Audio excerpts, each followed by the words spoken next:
Hi, I'm Chris Burns from Techie Gurus, and welcome back. So, again, I had something scheduled for today, but unfortunately, Kaseya happened on Friday, and now I have to talk about it. So let's dive into it. So on Friday, I was at a family event, I was fishing, and all of a sudden it comes through on my messaging. I keep up in the channel, and it comes up with Kaseya has been breached, they're shutting everything down worldwide. Now, this is a very large company. They do IT management. They offer software for managed IT providers to help support their clients. It's a big deal when they shut down. It's a massive deal. And then it turns out what happened was they had two zero-day exploits, and a zero-day is some sort of vulnerability in their software that allowed the hacker group, Revil, to basically ransom off some of their customers. In this case, it was less than 60 of their customers out of 40,000, but it affected 800 to 1,500 businesses around the world. And all of those businesses were encrypted, which was about 40,000 to 70,000 endpoints. Now, that's the information we have today. It could be more, it could be less, but that's what the information that Fred Vercola, the CEO of Kaseya, actually put out.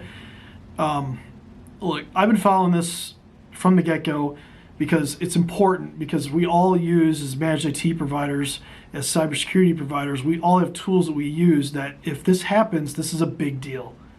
And this is a massive deal, because 40,000 customers is for an IT software company means there's millions of endpoints covered. So millions of desktops, laptops, things like that, that if they're all encrypted, that's a big problem.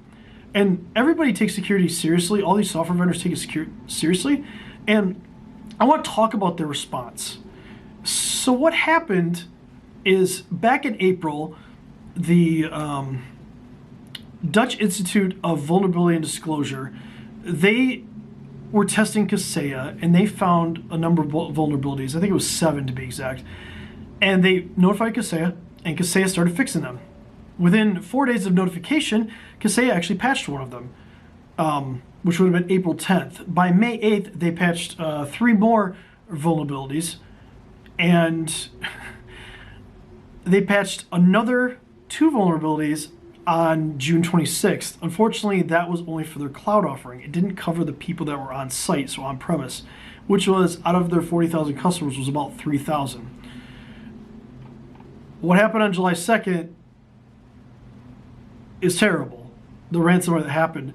But Kaseya's response to that was actually pretty fantastic, in the sense that they shut down their cloud. They shut down 37,000 customers within a couple of hours of this starting, and then notified all of the on-site, on-premise customers that they need to shut down their servers as well to protect against this, because it was a zero-day that was known and there was one that wasn't. And that incident response plan that they had to go nuclear and shut down everything, that takes a lot of guts. And they've been very transparent throughout this. They've kept up with an article, like a knowledge base article that they keep updating. They put out videos, they put out a detection tool. Their response is what you want from a vendor. Now, we can't lose sight of what happened to some of these companies at the end, right? They were victims. They hired IT companies, and they were victims of that. We don't want to lose sight of that. But what we want to do is commend a company that was trying to fix vulnerabilities. They did the right thing by shutting down. They minimized the damage. Even though it affected a lot of people, they still minimized it. Because, look, 60 of your customers as a software developer gets hit out of 40,000. I mean, that could have been far worse. Now, let's go to the Revil, and let's talk about them. They asked for a $70 million ransom to give a universal decryptor to unencrypt all these. And we're not sure, nobody's talking about this. Kaseya's working with CISA and the FBI, and obviously the President Biden has made a statement on this, directing resources towards this. They're not going to pay the ransom. I'd be shocked if they do. They shouldn't. I know Revil this morning, I think it was announced that they might have dropped it to $50 million. They're probably not going to pay it. Now, individual companies also got, because the ransomware works, they were asked for ransoms. Now, managed IT providers, I think the starting ransom was $5 million.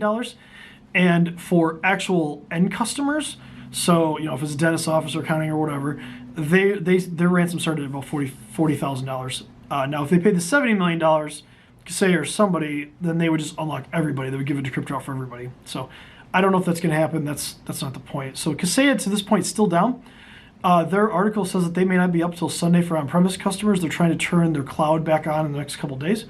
That's catastrophic for them. That's actually huge. But also one of their responses is they're going to give some additional security tools to their customers to help protect it even better in the future. We've offered our services to help people that have been hit by this. So far, we haven't had to do that, but I'll 100% help somebody. I want, this is a community thing. This is like something that's terrible that's hit. This is a supply chain attack that's worse than the Colonial Pipeline attack. This could have been far worse than the Colonial Pipeline attack.